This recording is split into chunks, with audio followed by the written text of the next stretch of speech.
Hi, my name is Greta Thunberg and I am here with Elle UK to play Ask Me Anything. I am here to answer some questions from some very special people. First of all, Greta, thank you so much for inspiring millions of young people to stand up for social and environmental justice.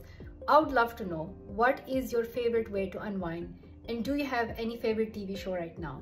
Unfortunately, I rarely watch TV shows because I don't have time. But to unwind, I listen to a lot of music. I go for long walks. I think that's when I'm stressed or upset, my go-to thing is to go for a long walk and listen to music. I also read a lot and dancing, just silly dancing. Hey Greta, what's up? Out of all the methods that we have to sequester CO2 out of the atmosphere, if you were the ruler of the world, which one of them would you focus on first? Rather than decarbonizing the atmosphere, we need to decarbonize our societies. But yeah, there are exactly many ways, and I do think that focusing on individual things is not good because there is no one silver bullet that will do it for us.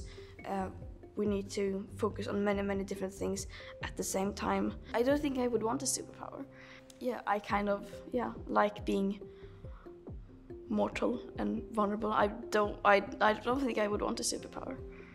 Hi Greta, I was wondering, how do you talk to your friends and your community about fast fashion? I think many people are more or less aware that it is very harmful for the environment, but I think that many people also seem to think that there are many in the fashion industry who are trying to become better and who are sustainable and so on, and when in fact that is very often not the case. They are using that in order to make people think that they are doing something. They are using greenwashing, which I think is a common misconception. We need to move away from this view of the planet and of stuff, that we are constantly just hoarding stuff and then throwing them away.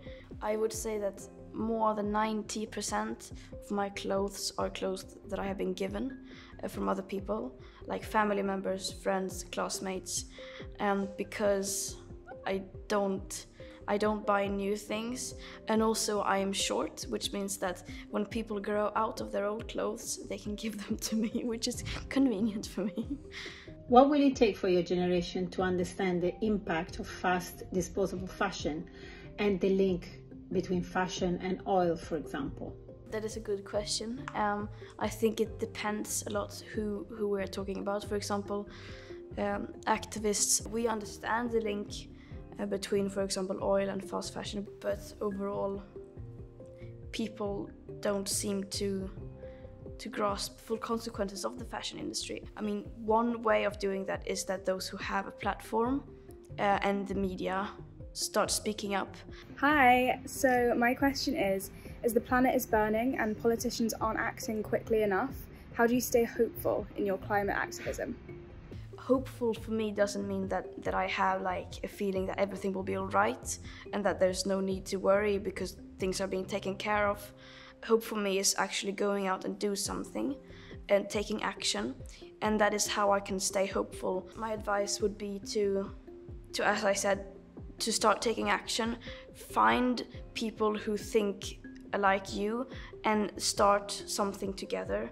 For so many people, the only way in order to feel less worried about the climate crisis is to take action. You can still feel worried, but at least you don't feel like it's meaningless. I think everyone feels that way, at least sometimes, because the changes that are necessary, they are not like possible within today's systems.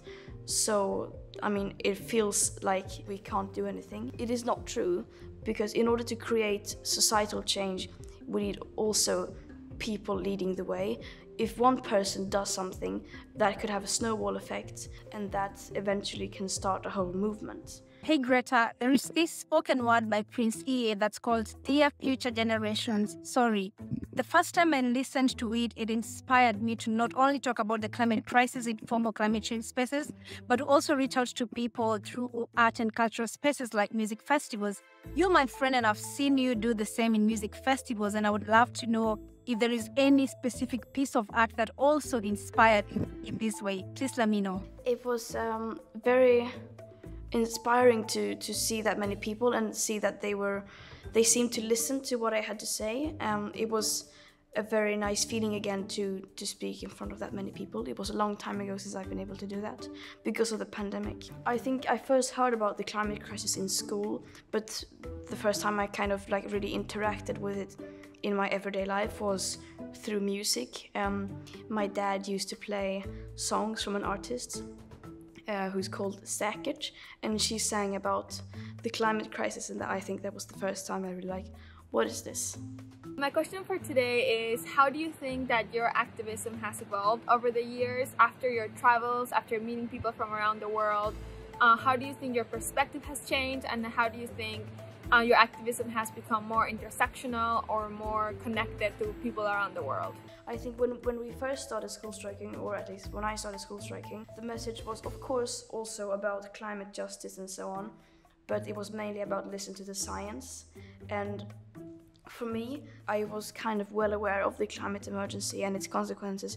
It was still something that was far away for me, and because in Sweden, where I lived, I wasn't impacted by it today.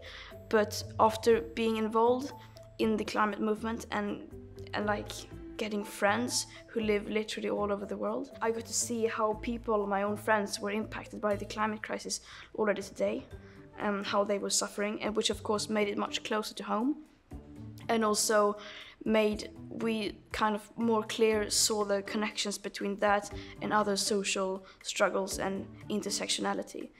Hi Greta, it's Amanda. My question is, what was your biggest takeaway from your trip to the United States? I always love going to different places and knowing how activism works in different areas. But in the US, what struck me the most were the inequality.